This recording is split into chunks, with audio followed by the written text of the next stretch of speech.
I actually were factor 50. There you go. We love to see it. Slow and steady. Everyone good though, yeah? Yeah, very good. Tired? Because you were on the FTV watch along? I did the watch along yesterday.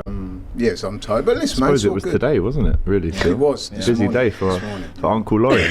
Let's get into these pre-season results then. And I must stress, pre-season. I'm not going to get hyped to get above my station. Of course it's a pre-season game. It literally means nothing. Right, I can see in the chat, AGT about to be hella annoying. Right, what I'm doing is bringing down the expectations from the season just because we've beaten Arsenal 2-1 in pre-season. It doesn't mean anything. However, what I will say is, I'm excited for the season. If that's what we're on, in terms of bringing it out from the back, cutting through the lines, scoring direct goals, killing them with passes, then I'm excited. I'm excited, people. Let's talk about it then. Listen, Arsenal-Liverpool happened last night in, I think it was the Lincoln Field Stadium. Two of the best teams in the Premier League going head to head, a curtain raiser if you want to call it that, a fitness test if you want to call it that. Would you call it a curtain raiser? That's a bit of a stretch. If you want to call it that. If you want to call it that. I don't think it's called Again, I'm giving people options. I don't think anyone wants to call it that. I wouldn't say. No, I don't mind it being a curtain raiser. Thank you. No, I don't mind it being a curtain raiser. No, it's not. It's not a curtain. Deep.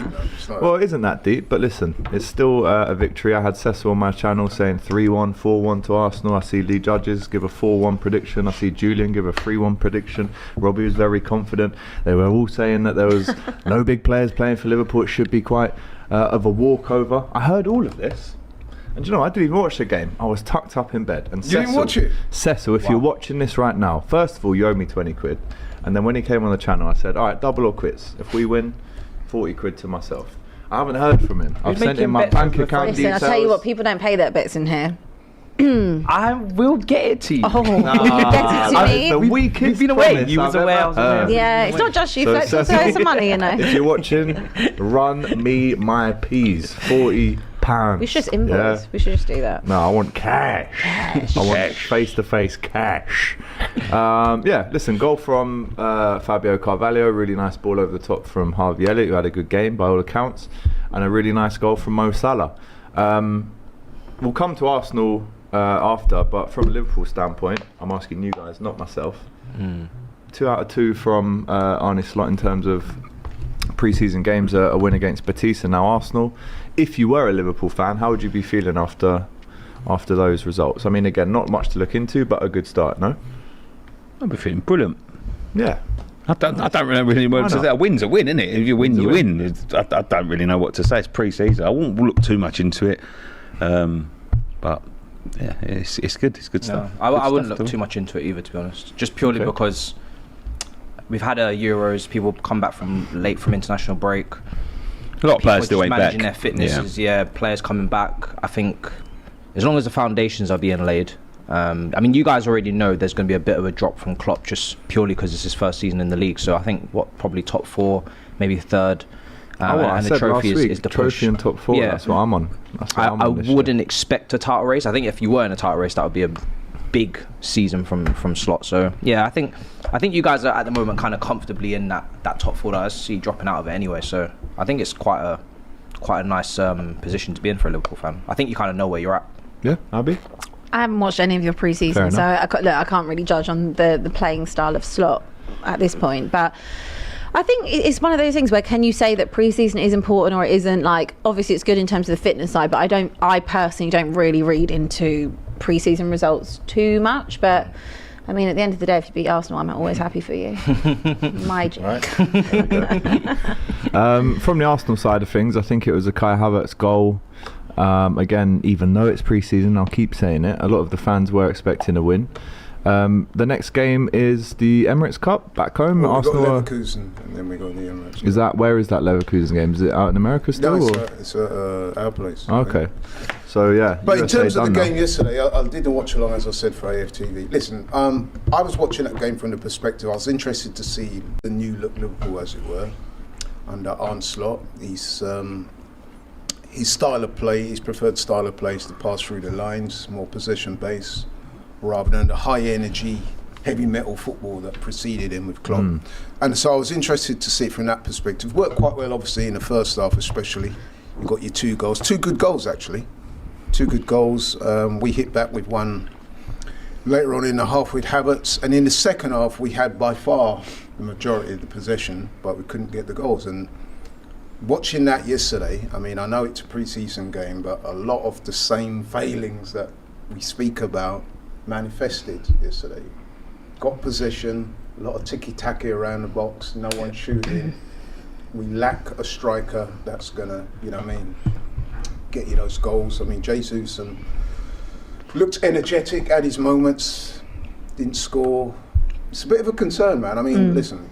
Well, James B, I saw a tweet. He said he struggled last night. Again, you watched the whole game. James B, I saw a tweet. He said Jesus struggled last night. Yeah, I mean, he did. Against mighty Jarell Quenzer. At times, he looked threatening. He looked energetic.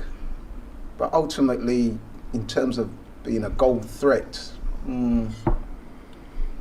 Well, I think that is still a glaring, not glaring issue, but one of your problems that we think we spoke about on Monday, that you don't have a striker, and I think that will always come back to bite you at some point if you don't have an out-and-out goal scorer. Like, obviously bringing in Havertz last year, etc. That's, you know, you've got goals from all over the pitch, great, but at the same time you need someone that's a killer up front. Absolutely. I mean, listen, a lot of people probably wouldn't necessarily know this, but Saka was our top scorer last season in the Premier, 16. Havertz got 13. Now, I saw Robbie give a post-match interview yesterday, and he was talking about he thinks Havertz will be a 20-plus striker in the Premier League. I'm not so sure, man. We need a striker, and I think last night's game or this morning's game evidenced that, especially in the second half when we had so much possession, but we didn't have any real penetration. Yeah, there was a couple of bits on... your face is saying that. He's just so wise. I'm just, No, listen, I'm just speaking it as I see it. I'm not dissing Havertz. I'm not dissing the team, but we need a striker. I mean, like, guys like we'll speak about it, Calafiori, Mourinho, and all those, they will enhance the team. I said this on the show the other day. They will enhance the team. Yeah. But if you're looking to get it across the line against a team juggernaut like City, we need that man up top to get things done. Is there any concern still? I know obviously Calafiori's just come in, but Zinchenko started last night. It was that kind of ball through his side which Salah cut across him and Gabriel, and it was a nice finish. I think I saw Troop's instant match reaction. He's talking about a new left back has come in Calafiori, but Zinchenko just isn't that guy defensively.